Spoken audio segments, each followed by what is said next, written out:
নামাজের প্রথম সমস্যা শেষ হয়ে যায় রে। সর্বনাশ ঈদের নামাজটা গেল রে।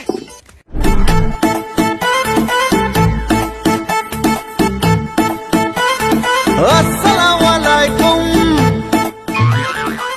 খুশির মৌসুম রমজানের রোজার পরে এলো রে আজ ঈদ, ঈদ মুবারক ঈদ, ঈদ।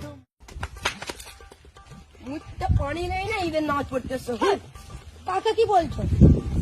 ঈদের নামাজ পড়তে বলো ঘন্টা দিয়ে গা ধুয়েছে। 2 ঘন্টা গা দিয়ে কেন ফেলে কেন? স্যার এখান দিয়ে তুই কি এটা সেখানে ফেনা মনে করছো? এটা মহামারী করোনা ভাইরাসের পরে ঈদের নামাজে হ্যান্ড স্যানিটাইজার দিয়েছে।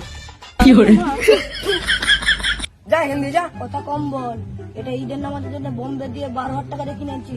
দেখ, এই জাই নামাজটা আরো দিয়ে 30,000 টাকা দিয়ে কিনে এনেছি। দেখ, বোম্বে থেকে একটা হাতের সিসি কিনেছি যার দাম 5,000 টাকা। গায়ে মেখেও এসছি।